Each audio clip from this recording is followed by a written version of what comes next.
What's up, Mike? I'm worried about that shoelace, man. Oh, yeah. I've seen real, nightmares unfold.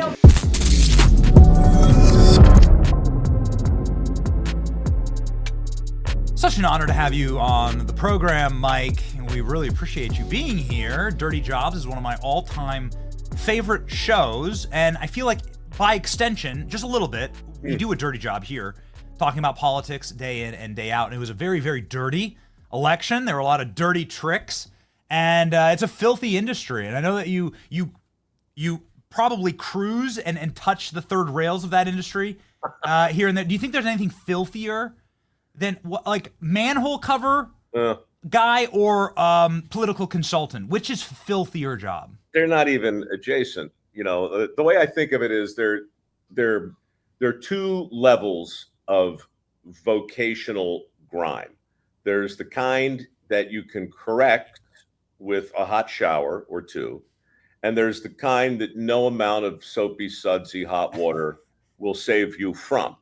The only one I know, the only job I can think of that is immune to all attempts at hygiene, corrective maintenance, and basic bathing is politics. Yes. You just can't get clean. Once you wallow around in that end of the pool, you will be wrapped in a never-ending funk that will stick with you for eternity. Not to relitigate all this, but could you just truly imagine going out and having to tell the American people, no, man, Joe Biden's good. You know, he's good, right? He's of sound mind. There was a viral clip of Elizabeth Warren going around where she was called out on this, right? And she was like, but he was on his feet. It's that's quite a standard, Mrs. Warren. That's not a Wait a compliment. minute. Let me get this straight. He was putting sentences together? Yeah, that's right. I'm sure you saw it. What level of moral ambiguity and cognitive dissonance does it take to go out to the American public and say, the guy that you just saw fall ass backwards down the stairs, the guy that you just saw fall across a flat stage, right, at a Navy graduation, yeah, the guy that couldn't remember his own name in the debate with Trump, that guy's good. You know, he's good. Don't believe your lying eyes. Look, it's not new, man. It's. I mean, there's no such thing as an old joke if you're hearing it for the first time, right? And what we just experienced, what's happening, I think right now in real time, I felt like I was one of the early ones to make this analogy. I've heard it 1,000 times since, but it's the emperor's new clothes. You know, that's the story. And that story about a kid and a crowd of people who points out the fact that the emperor is naked is often told from the point of view of the emperor or the kid. But it's really a story about the townspeople. It's really a story about how thousands of people can look at a thing and all see the same thing, but not acknowledge it at the same time for all sorts of reasons. And that's where we are. And it doesn't matter if you're talking about the example you just raised or Will, what's his name, the swimmer, standing there on the podium with his phallus clearly visible through the spandex of his woefully inadequate bathing suit. And you're just simply when you're asked to ignore the obvious existence of a member right in front of you, then you've entered a fable, and you have to ask yourself, who are you in the crowd? Are you the kid who tells the truth, or are you just going to nod quietly and say, nope, that is not a penis? Feels like you could absolutely start. You could sell merch, right? Based on that tagline. Mike, this is a brilliant idea. Fast forward. It's my gift to you. You fast bumper stickers coming soon. Not a penis. Slap one on every Tesla. Okay, so Tesla, fast forward to the end result of the collapse of a fraudulent system, right? And you get Trump. And you get Trump because working class people voted Trump. And they like that authenticity. And I think they wanted a little bit of hope that maybe whistling Dixie here, you could get manufacturing back in America. Now, there's been a brawl over the last couple months over this point. And Many doomers are out there saying it can't be done. But still, the working class abandoned 70 years of support for the left of the Democrat Party and decided to vote en masse for Donald Trump. And now Donald Trump is trying to deliver. And so it's a two-part question. Is that faith grounded? And do you think Trump can deliver? Well, in 1980, when I graduated from high school, 80% of the clothing worn by American citizens was made in America. Today, it's 2%.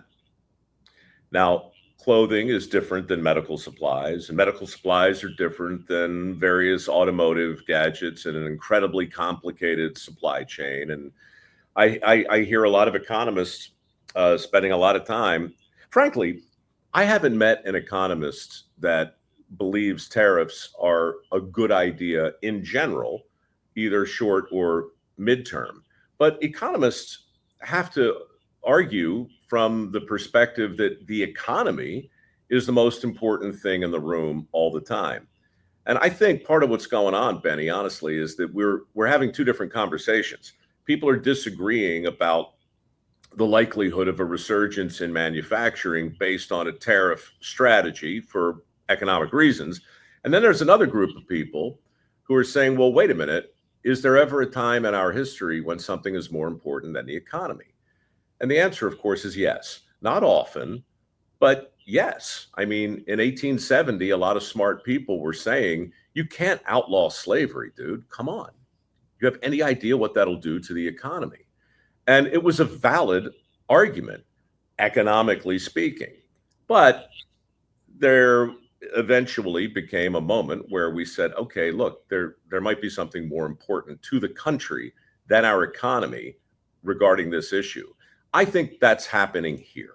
I think that a lot of people, in many cases, the cohort you're referring to, who voted for Trump, who maybe otherwise wouldn't, understand in some primal way that something fundamental is going on that goes beyond their 401ks, their stock portfolios, or even the cost of their favorite goods. And that has to do with our identity as a country. It has to do with the degree that we've become reliant on countries who really don't like us. I just interviewed a guy on my podcast about organ harvesting. 80 to 100,000 organs are being removed from people in prisons in China.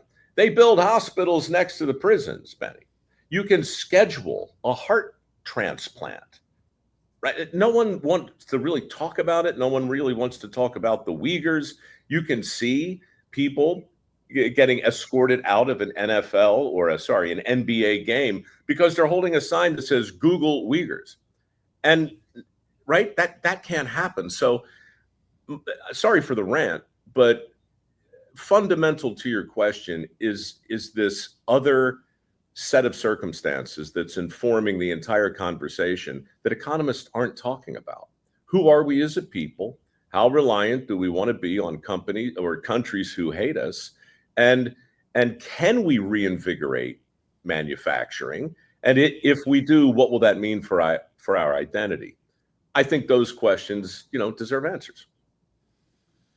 2 years ago, we went to East Palestine 4 days after a toxic train explosion that was brought about and ordered by the Biden administration, sending poison chemicals into the air and ground and water. And when I reviewed what had happened to that city, the true bomb actually happened 20 years earlier when the final textile plant closed in a little hamlet of East Palestine that used to be bustling and have a fantastic 70-year textile industry tied to it. That led to the growth of the entire place and led to the train passing right through the town. Like, why does the train pass right through the town? Well, so that they could ship the textiles that was so desirable, the plates and the cups and the spoons and everything that was being made there. And the true poison that was injected in that community happened through globalism long before the train explosion. Train explosion is like a sad afterthought of what really happened there. It was truly profound and very depressing to see. And that's what everybody, when you travel those streets, man, and you talk with those people, like it's radicalizing for me. Well, look again. Like, what is it that people suspect is true that they didn't before? And it's really nuanced to get into it and kind of vague, but it has to do, I think, with like there's real importance and value to the business of making a thing that doesn't have anything to do with the value of the thing or the transactional reality of the economic argument. In other words, I had this conversation the other day with a guy named Bayard Winthrop, who owns a small textile company called American Giant. They make sweatshirts, they make t-shirts and so forth. They've been doing it for 15 years. And he gets very emotional. He makes what Slate magazine called the best hoodie ever made. It's not cheap, but it's done down in South Carolina. Every single step of the process. He does this with flannel shirts too, that are all yarn dyed. Everything is hand spun with cotton that is grown in this country, like the entire thing, right? And so on the one hand, yeah, it's just a sweatshirt. And how excited can people get about a sweatshirt? On the other hand, you're talking about hundreds of jobs in a factory town that's alive and well, as in not East Palestine, right? Yeah. And the importance, the relevance of a perfectly made sweatshirt has been completely arbitraged out of the conversation, where we now say, I just heard somebody on the news, some economist basically saying, it's just not in our interest to make that stuff because we can get a similar product that's almost as good for a fraction of the price from China or Vietnam or someplace else. And again, I hear that and I think of the blind man who grabbed the tusk of the elephant and concluded that the entire animal was made of ivory, because that's the only thing he touched. Meanwhile, there's a trunk and there's a tail and there are legs and there's a lot of other things that make an elephant beyond the tusk. There are a lot of things that sweatshirt represents that go beyond its cost. And yeah, we gave away something that was primal and fundamental, and we're either going to get it back or we're not. Final thought, the risk to your first question, do I think Trump can do it? I'm certainly rooting for him, but full disclosure, I was rooting for Obama in 2009 with the Highway Infrastructure Act, when he talked about 3 million shovel-ready jobs. Remember that? Mm-hmm. And I was like, hey, man, I wrote him an open letter. You can find it online. And I said, look, Mr. President, I'm rooting for you. But if you're going to sell 3 million shovel-ready jobs, you should understand you're talking to a country that's not all that enthused about picking up a shovel. And that's just the way it is. And President Trump, if you're serious about creating a couple million manufacturing jobs that currently don't exist, you're going to have to grapple with the fact that in January, there were 482,000 jobs in the manufacturing sector that were open. And there's no workforce there to fill them. So it's all going to trickle down to that. That's going to be the fundamental problem. And I've been at it since there's the letter. Yeah, that went out. What's it say? March 2009. Yeah, man. That's when I started. January 30, man, you wrote that on his inauguration. I did. And it was an honest letter. And I offered the resources of my foundation and whatever use I could be. But I simply said, look, man, you can't think. I know I'm over my skis and I was probably full of myself, but I'm like, just because you create a job doesn't mean you're going to fill it. We've got 7.6 million open positions today, Benny. 7.6 million. Most of them don't require a 4-year degree. They require training. And you got 6.9 million able-bodied men who are not only not working, they're not even looking for work. That's never happened before in peacetime. There's something going on in the country that really doesn't have anything to do with a lack of opportunity. You talk about a skills gap. What you really have is a will gap. It's real, and it's got to be dealt with. And I don't hear any economist talking about that. How do you reinvigorate that working man attitude? And I say this as someone who has experienced this once in my life profoundly. We went to coal country at the height of the Green New Deal. And I said, we're going to just go do a documentary, and we're just going to talk to coal miners, right? Yeah. I didn't really have anything booked. I just went to the heart of coal country and started talking with people.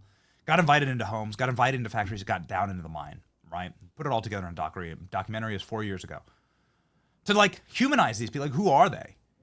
And there's one thing that they all told me, Mike, and I'm sure you have 100,000 anecdotal stories just like this, but they all told me this. They told me my grandpappy's grandpappy's grandpappy was down in that effing mine, and that like getting coal for Christmas was like a compliment. And it was how we grew up. Yeah. And it was honorable. I watched my father do it. Yeah. And they still got, I saw initials carved into like wooden beams, Oh yeah. right? Like from their forefathers. Yeah.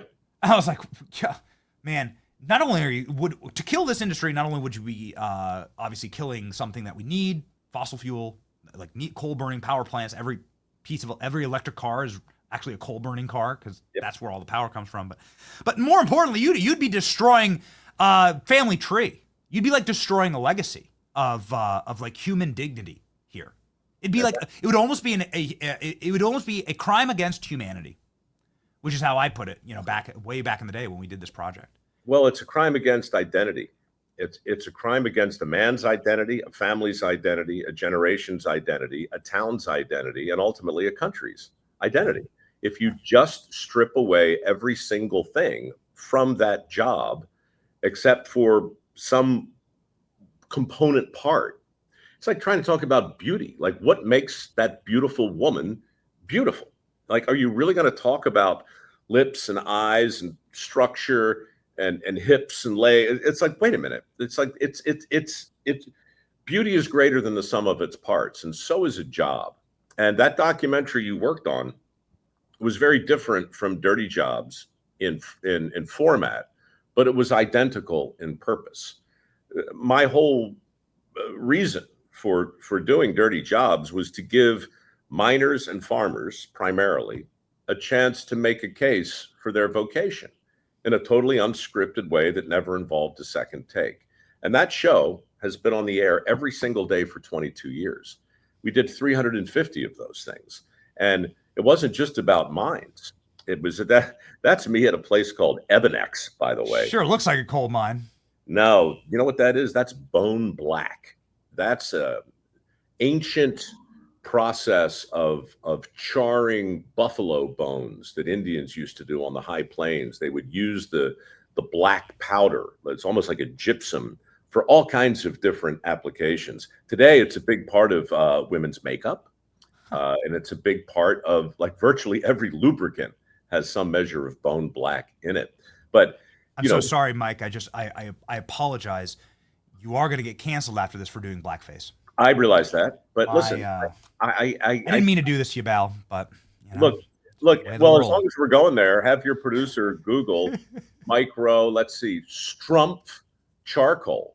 That's the one that nearly got me destroyed, man. Oh, here we go. Oh my God. Well, we got you. There it is. No way. 10 seconds here. We got you. Yeah. I mean, it was geez, that was back in 2005. Whoa. Right. That's a day working in a charcoal. Whoa. Factory. Lump charcoal. And Mike, looks like you're about to drop the hottest album of the summer. That's right, man. That's my boy band pose. But look, I mean, Dirty Jobs was fun because first and foremost, it was a love letter to hard work, and it was lighthearted. But when you start stitching together adventures like that, one after the next, you start hearing the same stories, whether that's worm grunting down in Florida, charcoal making in Missouri, bituminous coal and anthracite and borax and opal. And I just heard the same story from 350 different people in as many different vocations. And it's all rooted in pride. It's all rooted in work ethic. And it's all rooted in some measure of skill that doesn't require a 4-year degree. You can either make that a punchline or you can make it a rallying cry. Trump's making it a rallying cry right now. And I hope it works. What do you say to the contention And I just want to thread the needle here. How do you re-inspire that in a man specifically? I'm gonna leave the ladies out of it for right now. How do you re-inspire? How do you relight that coal burn in a man to go and work hard? Because it seems like all of society is designed around softening the man. Yeah. Making him as addicted to porn as possible, as addicted to booze as possible, as addicted to drugs as possible, as addicted to video games as possible, as addicted to snackable, meaningless brain rot as possible. And that really cuts the dick off a man, metaphorically. I know that that's happening physically, but like metaphorically, that's what's actually happening, right? To like men in America. So I think it's worth a follow up. Like, how do you strip mine and get back to like masculinity? Yeah. Let me tell you how you don't do it. No lectures, no sermons, right? No scolding. They can't hear you, and you wind up looking like another old man on the porch shaking his fist at the kids. Right? It's not going to work. Obama. I'm so sorry to interrupt you, but Obama literally did this. Obama went and scolded all these young black men for not liking Kamala Harris. And it was arguably the biggest backfire. It just didn't work. Of 2024. Yeah. It's like, well, look, what is persuasive is the question. In a time when every institution has been just relegated to a farce. Like, there's nothing persuasive about a traditional lecture. There's nothing persuasive about a traditional spokesman. And there's nothing persuasive about a traditional host. So what does that mean to the answer to your question? How do you persuade 7 million men who, according to Nicholas Eberstadt in his excellent book, Men Without Work, 7.2 million men currently not working or looking for work? What would be persuasive to them? And Benny, I don't know if you've read the book, but you made the point perfectly. It's not just, well, Nick says, what are these men doing if they're not working? Again, let me tell you what they're not doing. They're not volunteering at the local church. They're not involved with the JCs or the Kiwanis Club or the 4-H Club or the Boy Scouts of America or the Lions Club. They are on their screens over 2,000 hours a year. So, how do you reach that guy? Well, maybe you get on their screen and maybe you slap them upside the head with a truth bomb that they can't ignore. The only thing, honestly, that I've seen work, and I don't know if it will work with them, because what you're really asking me is, okay, you've dragged the horse to the water. You got him to the water. How do you make him drink? And I don't think there's an answer. All you can do is prove beyond a shadow of a doubt that there's water in the oasis and that there's hope in that hole. And you then show them people. I've got 2,200 of them that we've helped at MicroWorks, people who have prospered as a result of learning a skill. And you just say that, look, in the end, it's your call, dude. But don't tell me that the opportunities don't exist. They do. Don't tell me that you don't have the capability. You do. You can tell me you don't have the will. You can tell me you don't have the ambition. And then I might look around at policy and elected officials and saying, are we doing anything to enable this guy to be able to take that attitude? And of course, the answer is, well, yeah, we are. And now the issue becomes politicized, as all things do. And now I'll be rendered deaf to half the country because I'll sound like a scold for saying that these guys are fundamentally lazy. When you have 70 million people on the other side saying, no, wait a second, they're not lazy. Why should they work for that greedy, rapacious capitalist who's going to pay them a crap wage, so forth and so on? And so what do you do, man? What if you're me and you run a foundation? You make everybody who applies for a scholarship sign a sweat pledge. You make them jump through hoops, knowing full well that many of them won't. And then you focus on the people who want to be helped, and you do your best to help them, and hope to God the memo goes out to the others, and sooner or later they come to the inescapable conclusion that spending 2,000 hours a year scrolling left to right ain't going to get it done. I guess the most apt metaphor, and I don't do this professionally, right? I'm proud of the little business that we've built here as entrepreneurs, but I don't know how to scale it, Mike. And I guess this is just an open conversation, but I did play varsity football. I was no good, but I did put myself through football with the end result being homecoming, right? I mean, if you're really good, maybe you go to college for it. Most don't. Yeah. I mean, if you're really, really good, you go to the NFL. But there's sort of this like societal projection that there's greatness at the end of this struggle, and that there's something worth the two-a-days for in the atrocious Iowa summers, which are there is nothing. They're There's rough. nothing. Yeah. Hotter. I feel like I hope I go to heaven, but I feel like I've already been through hell. And you go through that, it's like when the cornfields are producing water in the air, right? And like when it's trapped. Anyway, I've been in Dyersville. I've detasseled corn in Dyersville. I understand. Yeah. You put on the helmet. The point is, like, what is the hardest physical thing I've done with my life? Well, like that, actually. And why did I do it exactly? I wasn't getting paid. I was losing money, like, and losing time. But like, I did it because it was aspirational. There was something good there was something that society respected at the end of it, right? I think so. And, and sure. You wear that jersey and you walk around the grocery store in Cedar Rapids, Iowa, and you're like, people are like, good for you, you made the varsity team, like, good for you, right? Like, it was like a sign, and it was like societal respect. And maybe that's it, man. Maybe it's like just bringing back like the working, like honoring the working man again. It could be the goal in and of itself.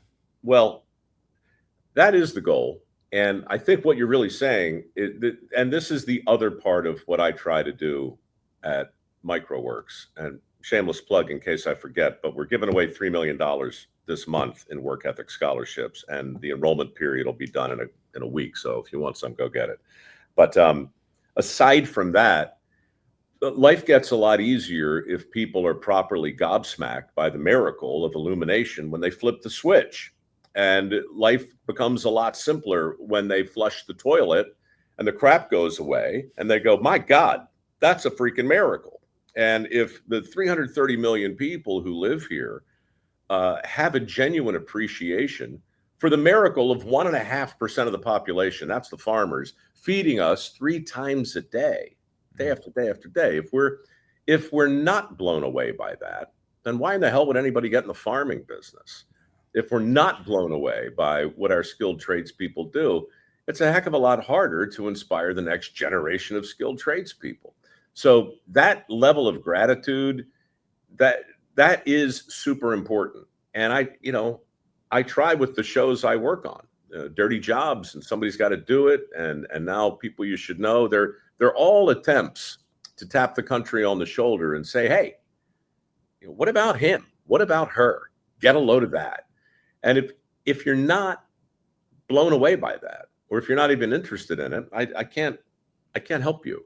Yeah.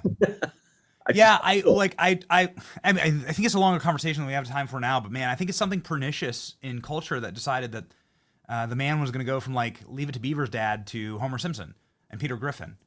And suddenly every dad became, Stan Marsh from South Park, right? In culture. Yep. Yeah. And we all became like, fathers became the iconoclast of a father became like fat and lazy and a joke. That's right. And everybody loves Raymond. Everybody loves Raymond. Right? That to me was the first time I really saw, and I, with great respect to Ray Romano, he's brilliant, and the show was funny. But he was, what's the word? Hapless. Always hapless. And always the proximate cause of some problem. And the solution was either his wife or his mother, or right.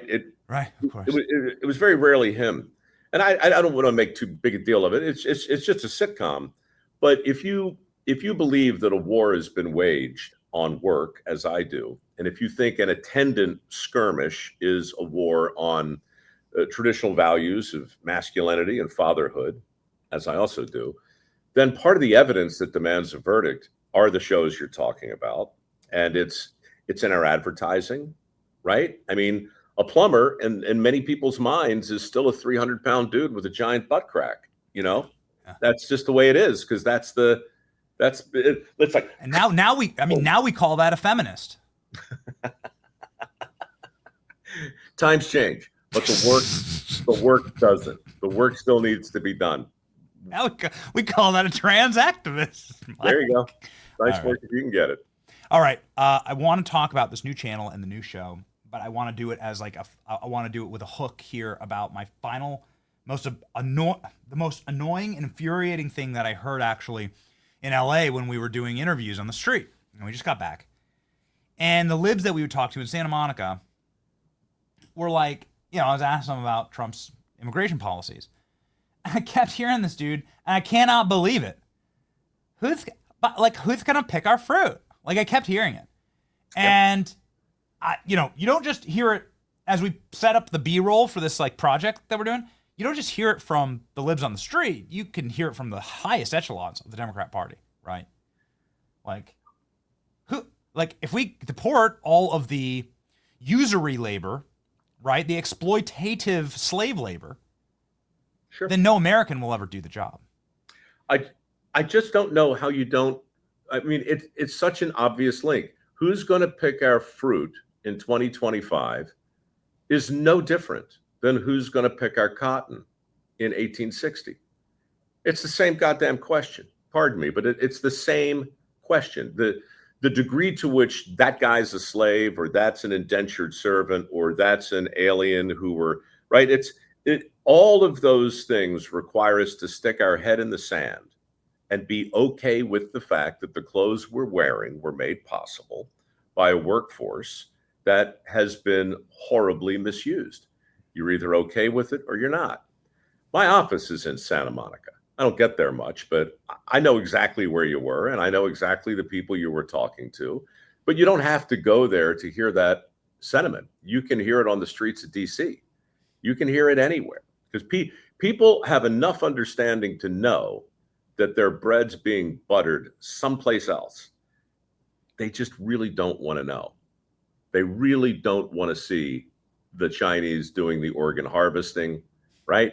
I make this point everywhere I go, Benny. It's better to look squarely at a thing. You like hamburger? You like steak?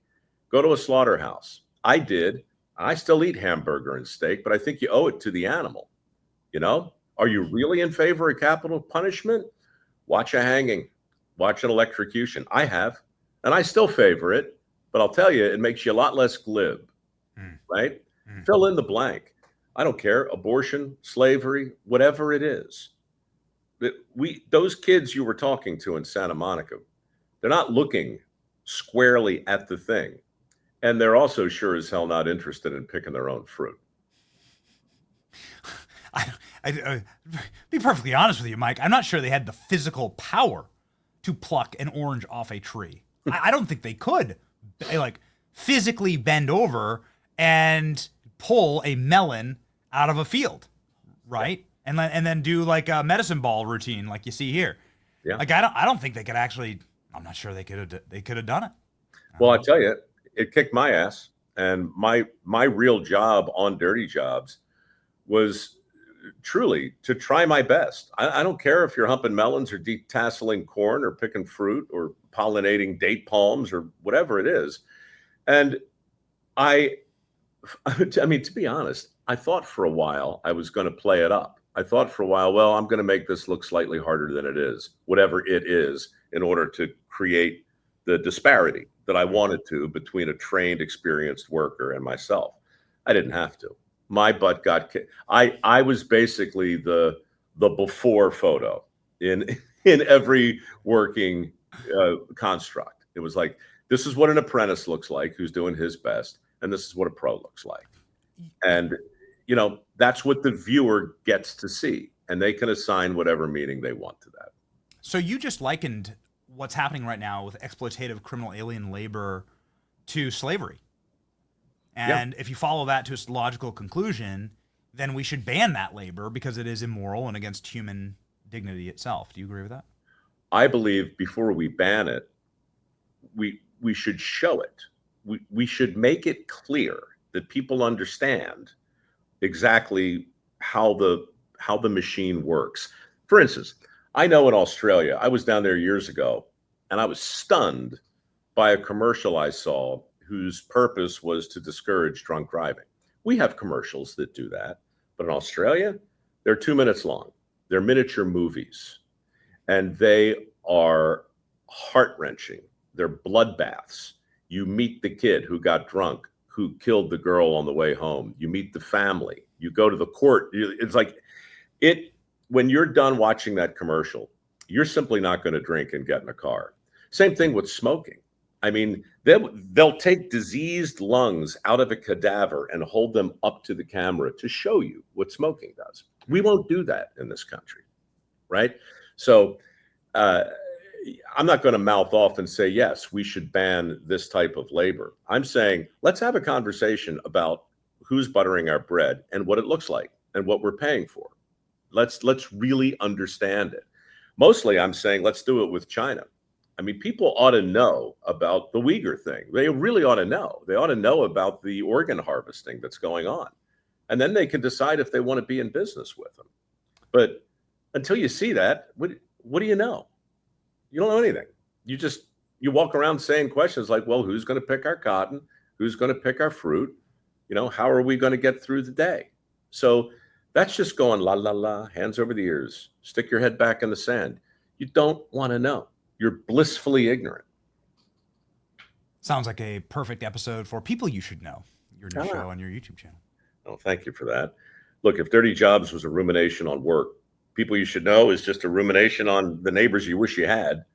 This is a love letter to bloody do-gooders, but it's not as earnest as I just made it sound. This is really the making of the show. That's my my old friend, Sarah Yargrow. She really is a bloody do-gooder. I'm older than I've ever been, beaten and broken. Sarah takes me around the country, introducing me to people who are doing really great things in their community. We go there under the guise of making a documentary, and then we show up at the end with an elaborate surprise. The town comes out, there's a parade, everybody cries. It's really sweet. And the viewer, hopefully, gets a chance to see that, you know what? It's so easy to not be an asshole. You know, it's so easy to get involved in your own community and do something great. That woman, Judalyn Cassidy, she's a plumber teaching young girls how to be plumbers. That woman is Lindsay Phillips. She's a recovering meth head who is now working with a company called Care Portal. And this thing, Benny, is unbelievable. Anybody can go to careportal.com and at a glance see people in need in their community. And it could be as simple as donating diapers or a bed. They've helped hundreds of thousands of people, including Lindsay, who now works for them full time. This is incredible work, Mike, and I wish that we had more of it. I believe that this is what America First actually is, and not to really go political here, but people are starving, ravenous, in fact, for Americans helping Americans in this country. If you go online, you log online, the only conversation you will ever hear is about what our stances should be on foreign countries. And it's something that to no end enrages me, because all of these dinks and all of these like childless simps are online like shrieking about Israel or Ukraine or China or whatever, when like I have 4 American kids and there is a massive pothole in front of my house that will not get filled. Yeah. And like, what is their future actually going to be first? And so highlighting the way that we could help each other in this country is incredibly refreshing. Look, the only way I know how to stay out of the fray, and it's not really that I want to be out of it, but I've worked hard not to be subsumed by it, is to focus on ideas and topics that are still apolitical. Work, right? I mean, at the guts of Dirty Jobs, that was a rumination on hard work and learning a skill that's in demand. Somebody's got to do it was more about avocations and by people who are passionate about their play, very personal things, right? People You Should Know is a rumination on basic decency and kindness. So, yeah, I mean, I think the way I think about it, and to make your point in a slightly different way, is to say that the macro gets all the attention. What are the macro effects on this economic policy? What are the macro effects on Gaza? What's going on on the world stage? It's the micro of it all, no pun intended. It is the pothole in front of your own house. It is the It's the problem with your neighbors. It's the tragedy down the street. It's not the catastrophe on the other side of the world. It's not that we should ignore one at the expense of the other. We got to be able to walk and chew gum at the same time. But man, if we can't properly celebrate the people who are making a difference right in front of us, I just don't know. I don't know what hope we have. You know, I just talked to a guy, not to radically change subjects, but one of the episodes coming up concerns a forge, Black Horse Forge, it's called. It's run by a veteran who nearly punched his own ticket years ago when he came home with a broken back and he lost his eye.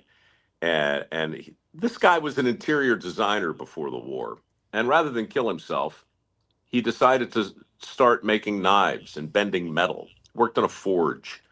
And it saved him. It got him so out of his head, he became convinced that other veterans who were struggling would have a similar experience. 22,000 people have gone through his forge, 0 suicides.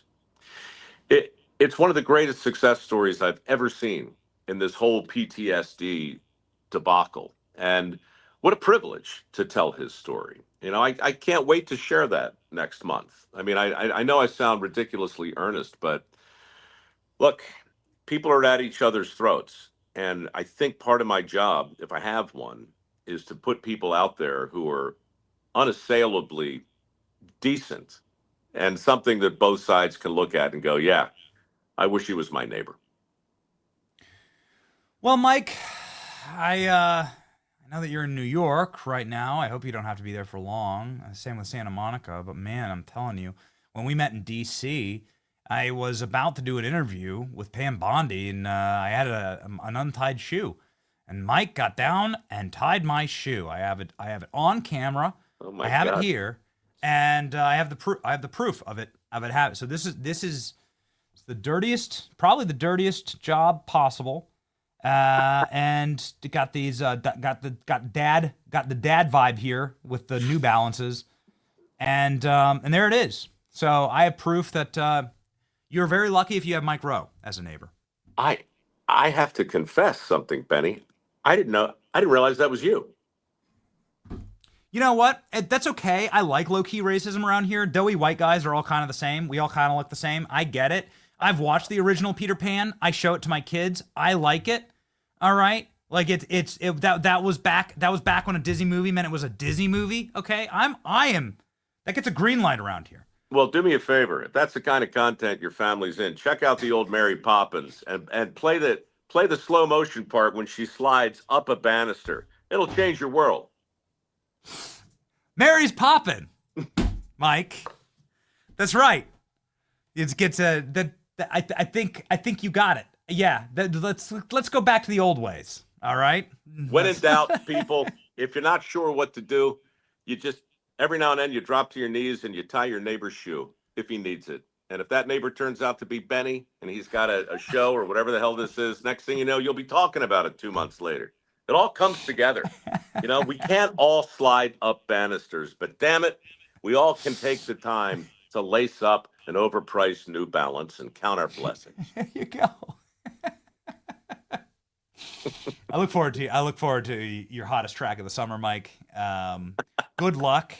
I think if there's one man who is truly uncancelable and has proven that over the past 2 decades and more of creating content, then it is certainly Mike. And you must follow him and his brand new show. He's gotten millions of subscribers on YouTube, hundreds of thousands on X, and he is just a man who knows what it means to work. Godspeed, Mike. Thank you, Benny. And think about loafers in the future. They'll simplify your life. A man I'm glad I know, Mike Rowe. All right. Check out his new channel and his new show. Godspeed, Mike. Adios.